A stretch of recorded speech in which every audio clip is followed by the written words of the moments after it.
Intemperismo e formação do solo. Sou a professora Maria Giovana Parisi, do IGC UFMG. O intemperismo, também conhecido como meteorização, consiste na alteração física e química das rochas e de seus minerais. É um importante agente no processo de formação de solos e modelador do relevo.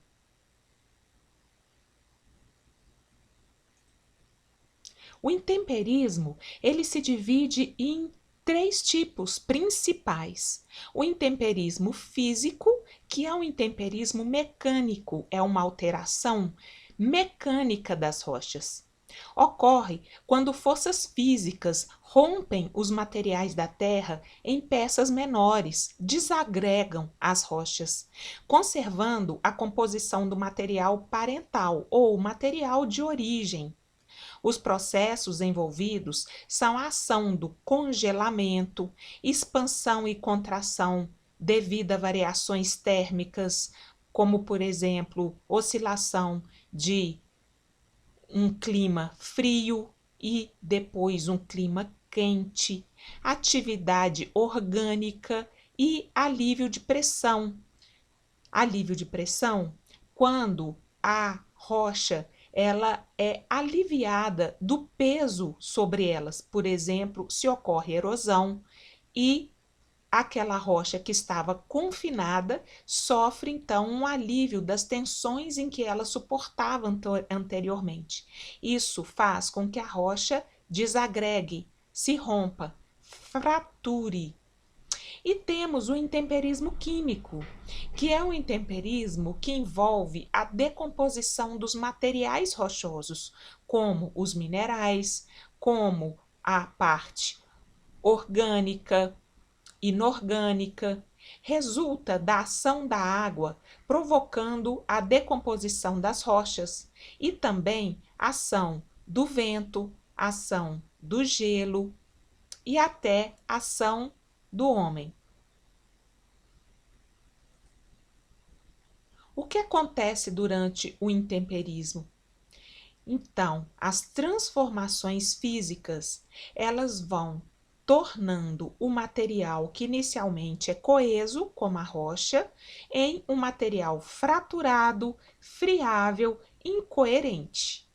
As transformações químicas, elas, por meio de reações químicas, vão transformando um material em material decomposto, intemperizado. Difere a química e a mineralogia do material original, gerando materiais secundários.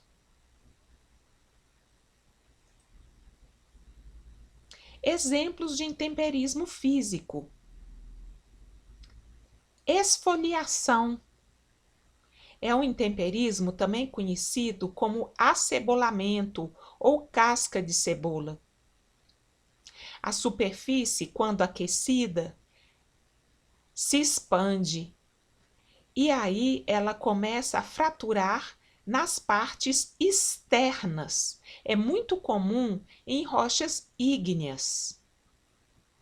E então vemos uma escamação da rocha e esses fragmentos começam a se desplacar da rocha.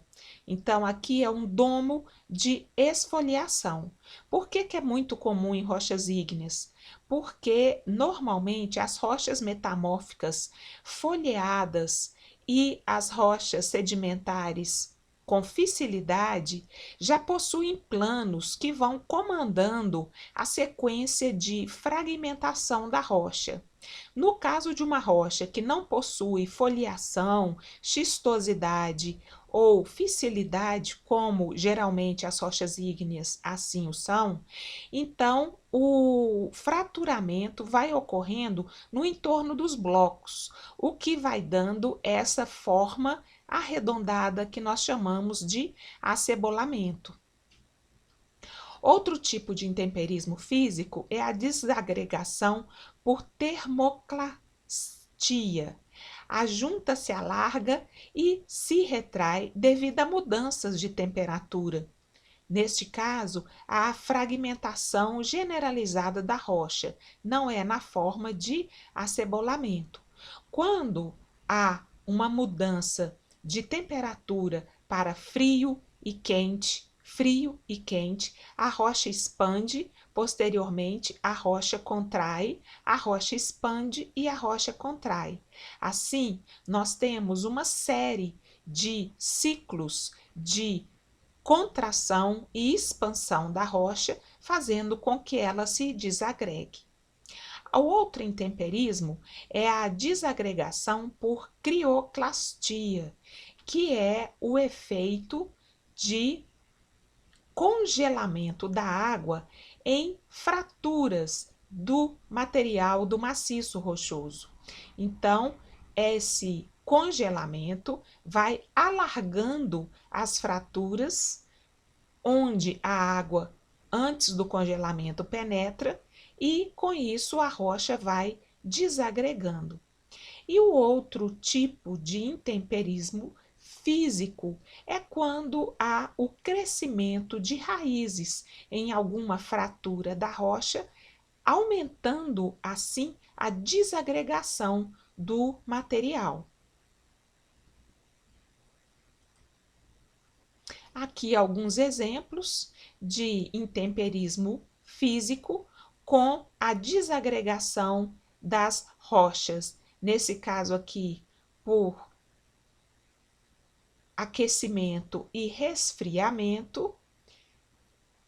Nesse caso aqui, também, né, a desagregação da rocha aliada, aqui o desgaste pela ação da água, pulindo o material e arrancando fragmentos do material, e aqui a ação do congelamento.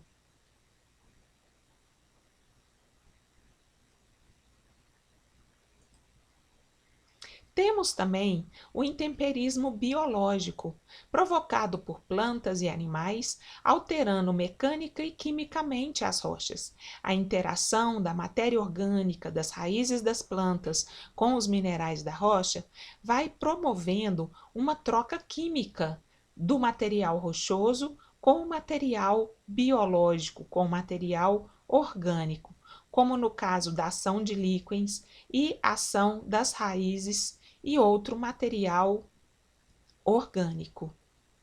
Os animais também começam a decompor minerais já em estágio de intemperização nas rochas. Há também a ação do pisoteamento de animais e assim por diante. Basta a rocha estar exposta e sujeita à ação dos agentes intempéricos, água, vento, gelo e os organismos. Mais um exemplo da ação de raízes penetrando em fraturas ou foliação, xistosidade, são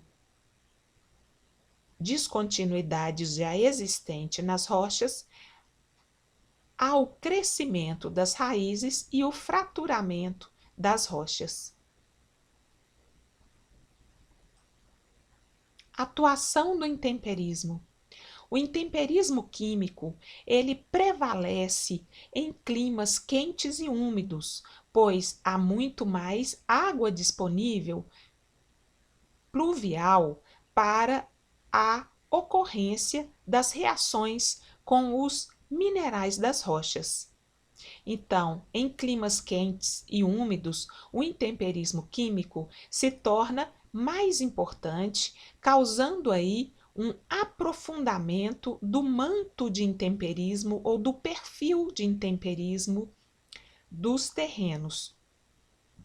O intemperismo físico, ele é predominante em todos os climas, mas ele ocorre dominantemente em climas frios e secos, quando não há muita água pluvial disponível para a ocorrência de intemperismo físico. A atuação conjunta do intemperismo físico e químico é muito comum. O intemperismo químico. O intemperismo químico modifica os componentes e a estrutura interna dos minerais. Condições superficiais são diferentes das condições que os minerais se formaram. O agente água infiltra e percola as rochas. E aí, constituintes mais solúveis, como sódio, cálcio, potássio, são transportados pela água de percolação. Permanecem nas rochas os minerais primários residuais, mas são posteriormente muitos deles transformados em minerais secundários que se formaram no perfil de intemperismo, como, por exemplo, as argilas, a partir da transformação de silicatos. Algumas reações são comuns no intemperismo químico: a hidratação, a hidrólise, a oxidação, a carbonatação e a complexação. A hidratação consiste na entrada de água na estrutura dos minerais, como, por exemplo, temos o mineral anidrita, que quando água é acrescentada em sua estrutura, vai se tornar um mineral que é a gipsita, que tem uma resistência e uma dureza bem mais baixa.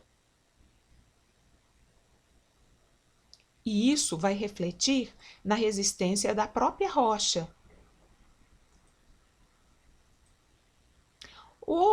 A outra reação é a hidrólise.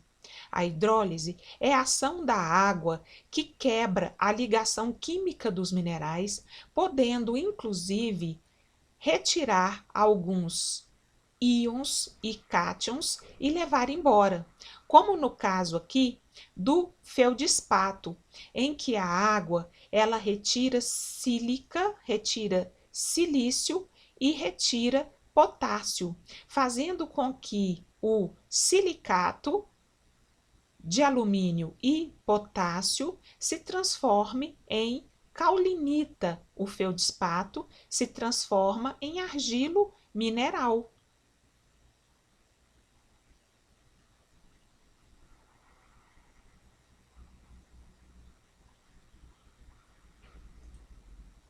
Aqui, algum exemplo de reação de hidrólise.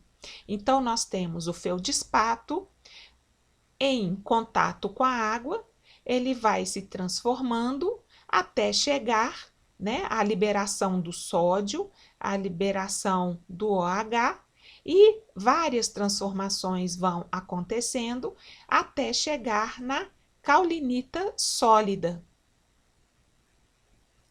Ao processo de eliminação total da sílica, chamamos de hidrólise total, e a formação de óxido ou hidróxido de alumínio, que é o caso da caulinita, e ferro, dá-se o nome de halitização ou ferralitização. Isso ocorre em condições de alta pluviosidade e muita drenagem dos perfis de rocha e solo.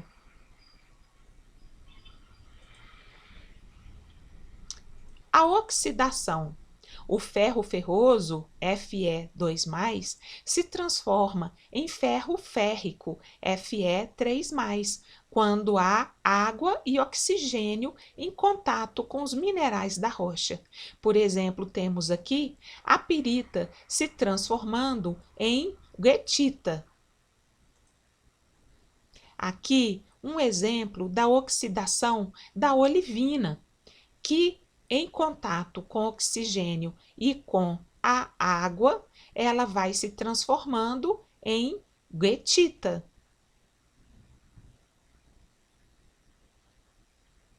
Genericamente, dá-se o nome de lateritas às formações superficiais constituídas por oxi-hidróxidos de ferro e de alumínio e caulinita. ocorrem associados aos processos de oxidação, halitização e monossialitização, que juntos formam o processo conhecido como laterização.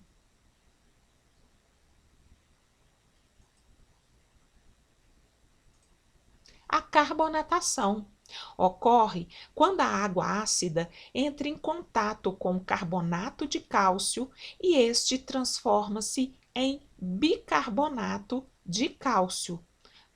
Você se lembra da nossa reação da água com HCl dissolvido na calcita, não lembram?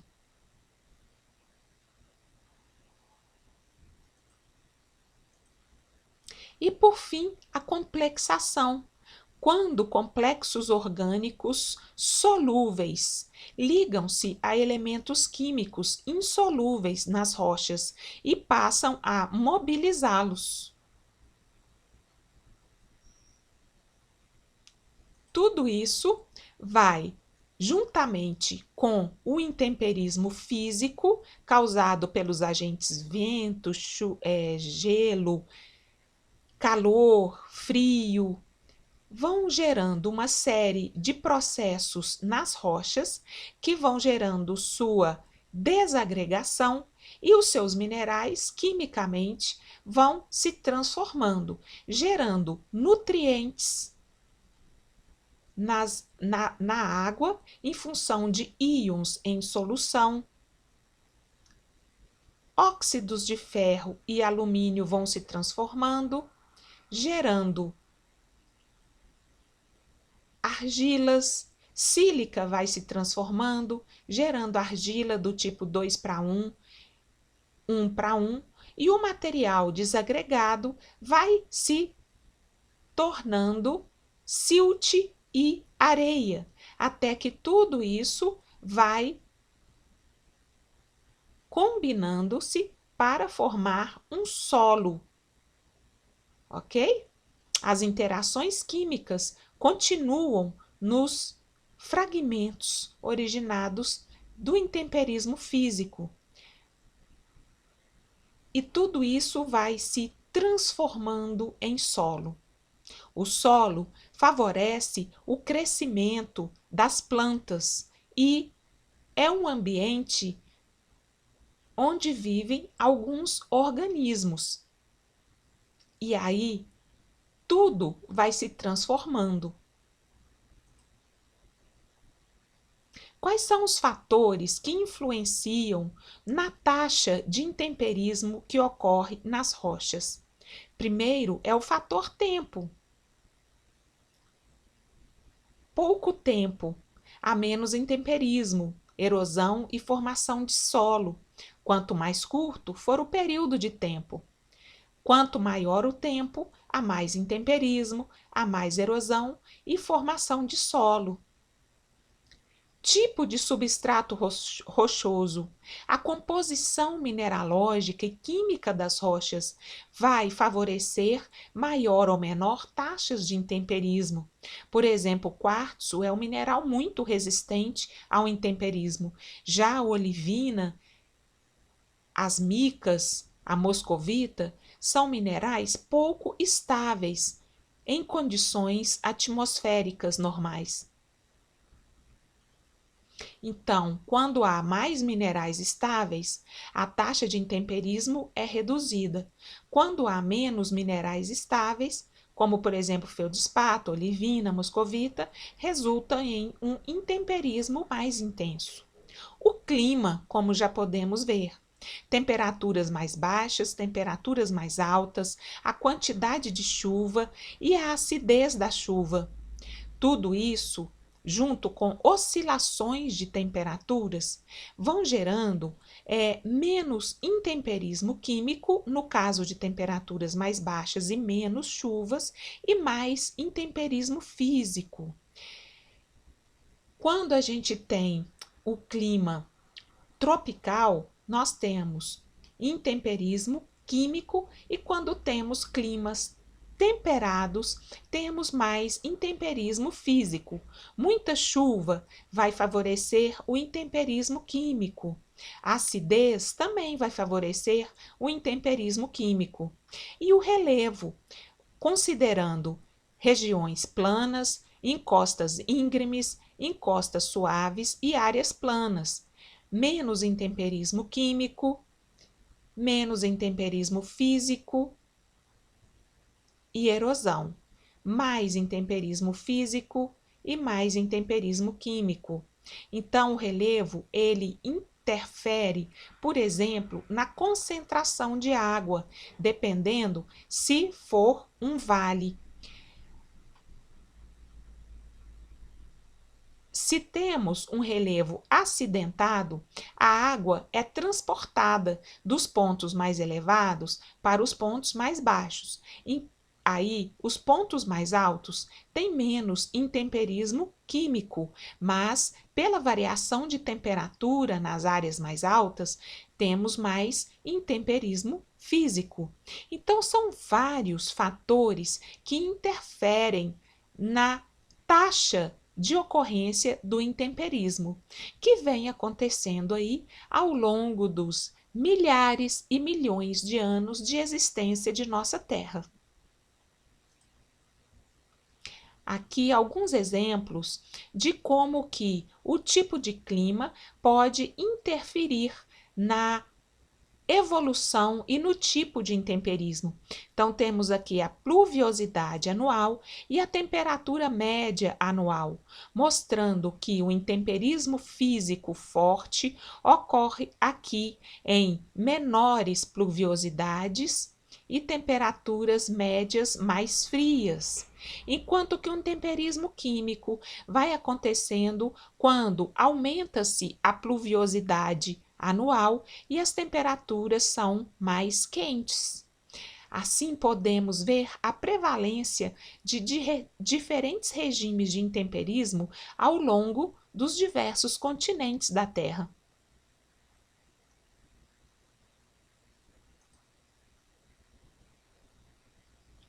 Assim, com o início do intemperismo, ocorre numa primeira etapa a rocha que vai desagregando. Assim, numa segunda etapa, a matéria orgânica facilita a desintegração e vai se incorporando à rocha desagregada.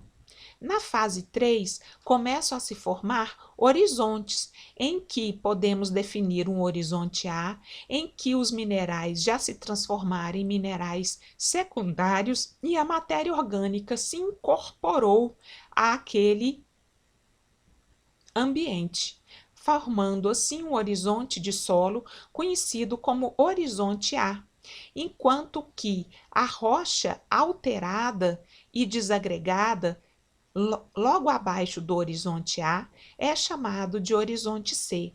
O intemperismo e a formação dos solos vai evoluindo normalmente de forma verticalizada, pois a ação das intempéries geralmente vai ocorrer em superfície, a não ser que haja uma descontinuidade, uma foliação, uma fratura na rocha pré-existente, em que é possível a penetração profunda da água antes mesmo que as ações e as reações ocorridas na superfície evoluam.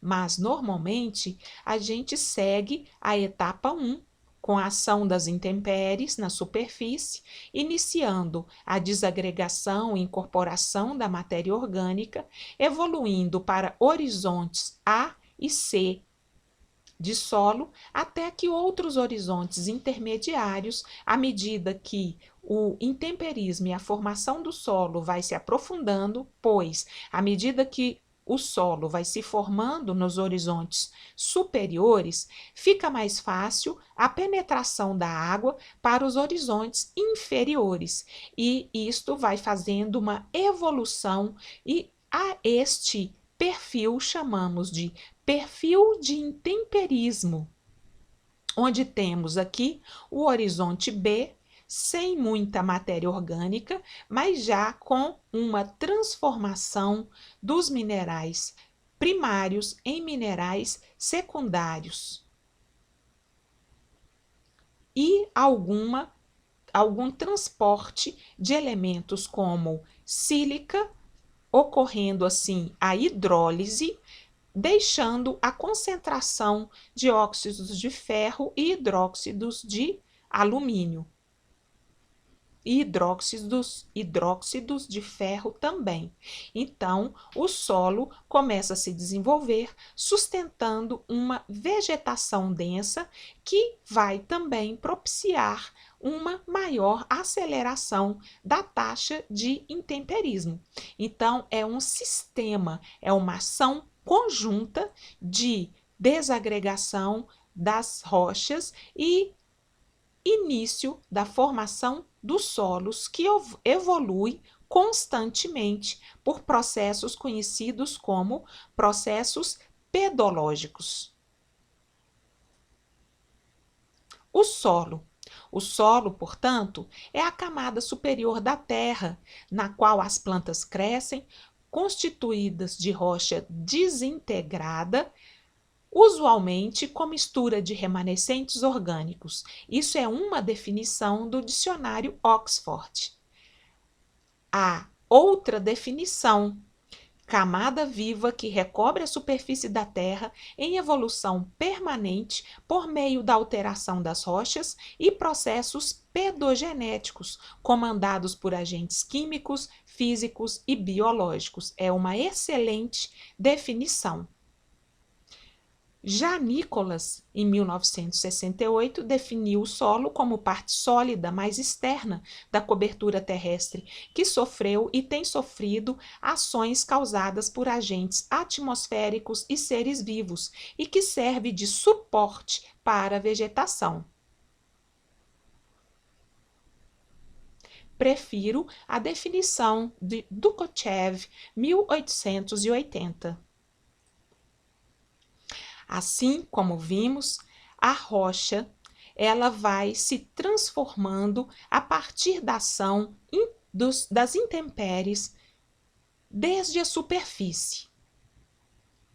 A evolução desta transformação do intemperismo vai fazendo com que o solo primitivo, o perfil de solo constituído basicamente de rocha e uma fina camada de horizonte A, vá se transformando num solo considerado jovem, em que há um aprofundamento do horizonte A, há o início de um horizonte B e, logo em seguida, a rocha.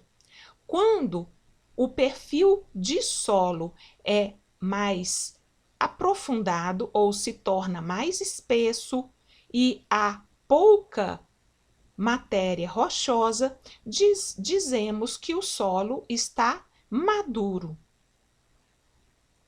Vamos ver agora a formação dos solos.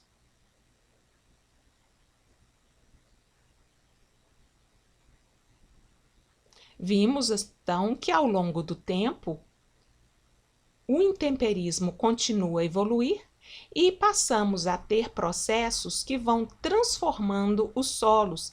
Esses processos de transformação dos solos após o intemperismo se chama processos pedogenéticos. O horizonte A se forma, o horizonte C fica mais profundo e vão se formando horizontes B e podem formar outros tipos de horizontes, como o horizonte E, sendo que o horizonte R é da rocha, C é da rocha intemperizada, B é o horizonte de formação dos óxidos e hidróxidos de ferro e alumínio, e A é o horizonte com incorporação de matéria orgânica e vegetação. O solo, portanto, é dividido e classificado de acordo com os horizontes formados pelos processos pedogenéticos e os processos intempéricos. Assim, temos aqui um perfil com vários horizontes de solo, muito comuns em nossa região. O primeiro horizonte é o horizonte é o horizonte orgânico de solos minerais. São constituídos por matéria orgânica decomposta ou em decomposição. O horizonte A é a mistura de minerais com matéria orgânica. O horizonte O é mais constituído por matéria orgânica em decomposição. Lembram-se daquelas folhas secas que a gente costuma pisar nos parques?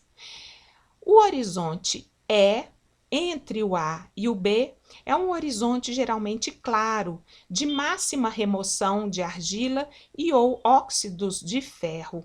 O horizonte B é um horizonte de máxima expressão de cor e agregação ou concentração de materiais removidos de A e E, aqui no caso, e também concentração de hidróxido de ferro e de alumínio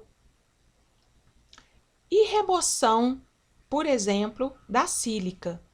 O horizonte C é um material inconsolidado de rocha alterada, presumivelmente semelhante ao que deu origem ao solo.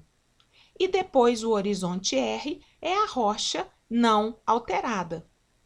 Quando o solo se transforma, quando há a transformação das rochas em solo no local original daquela rocha, chamamos esse perfil de regolito.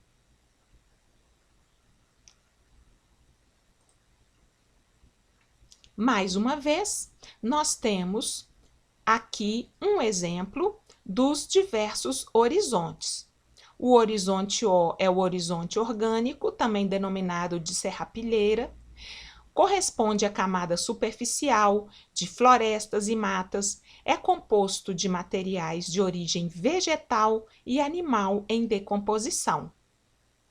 O horizonte A, horizonte mineralógico, composto de material de origem mineral proveniente da rocha-mãe ou trazido de outros lugares por vento, água ou gelo. A grande presença de matéria orgânica decomposta, motivo pelo qual pode ser denominado horizonte umífero. Aí temos o horizonte B. É um horizonte de acumulação de argila, matéria orgânica e óxido e hidróxidos de ferro e alumínio, proveniente das camadas superiores ou da retirada de outras bases deste solo.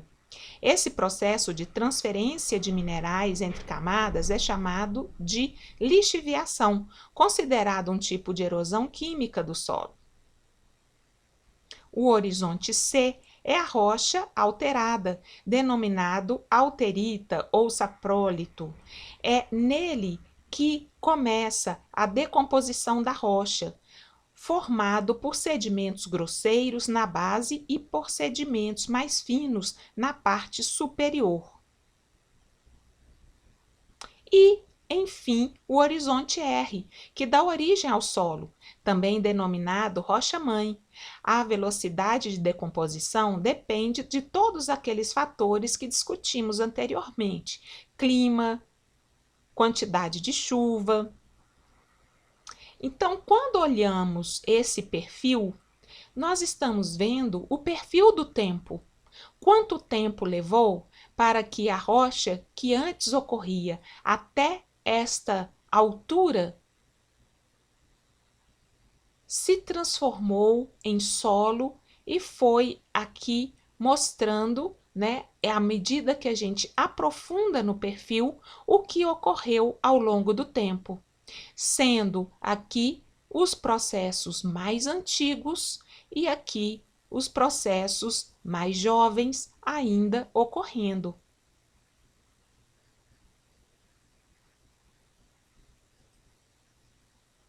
Aqui alguns exemplos de horizontes de solo.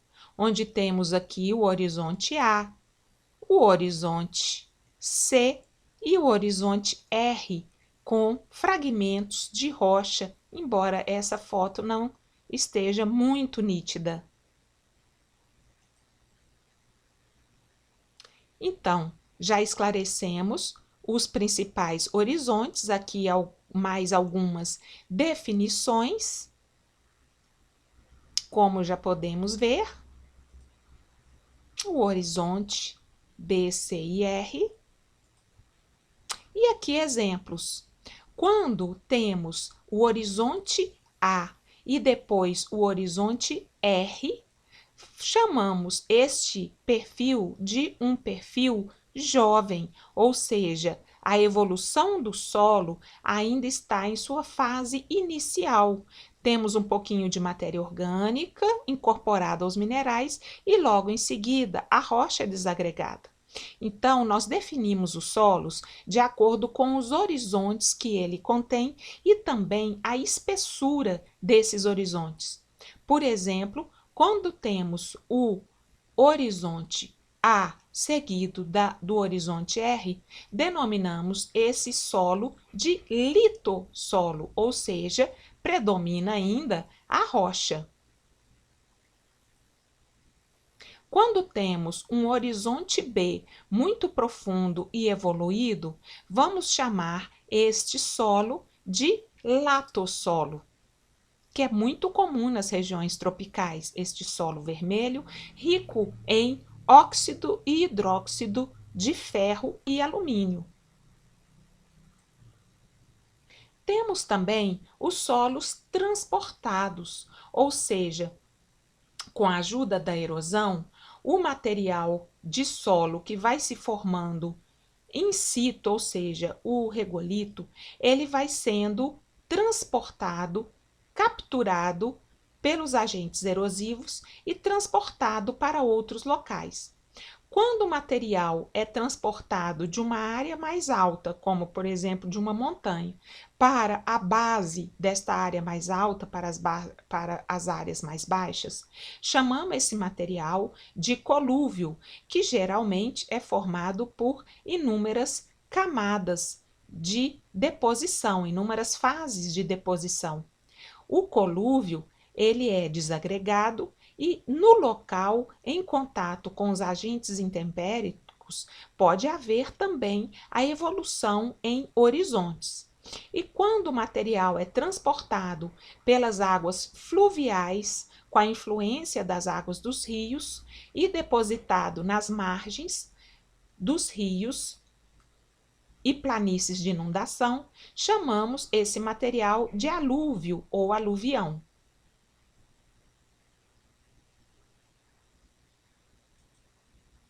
Aqui um exemplo de um solo aluvial. Os solos aluvionares, eles são bons para engenharia porque geralmente eles são homogêneos, como por exemplo as areias, mas também eles podem ser solos finos, solos de argila e solos argilosos que contêm muita matéria orgânica ou solos argilosos que contêm água em seus poros, são solos muito ruins para a engenharia, pois eles são compressíveis e fáceis de serem recalcados diante de uma solicitação de uma obra. Aqui nós temos alguns exemplos de solo coluvial e talos. O solo coluvial, como vimos, é o solo transportado, é o material que vai sendo gerado no alto das montanhas rochosas, mas em função da alta declividade e a gravidade, esse material vai sendo transportado para a base dessas montanhas, a base das encostas e ali se depositando. Se o solo transportado do tipo colúvio possuir fragmentos, enormes fragmentos e blocos rochosos, então vamos chamar este solo de talos. Aqui nós temos um exemplo de talos. Aqui não estamos vendo os blocos, então é apenas um colúvio, ok? Também Os solos do tipo colúvio são solos muito perigosos para a engenharia, pois eles são inconsolidados e podem sofrer transporte e causar os escorregamentos durante períodos chuvosos, causando inúmeros desastres, como bem já conhecemos aqui em nossa região.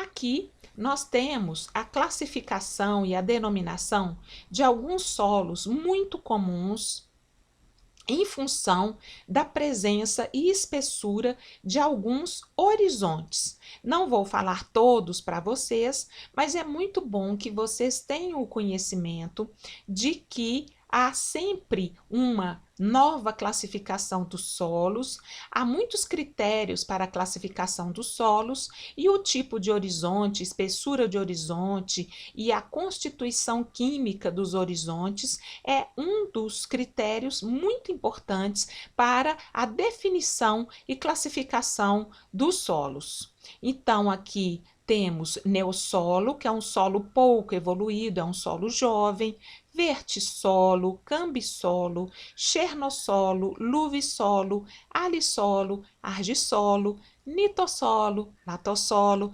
espedossolo, planossolo, plintossolo, gleissolo e organossolo e muitos outros. Então, é muito interessante, se vocês estiverem querendo aprofundar, entrar na classificação brasileira de solos, muito fácil de ser adquirida online.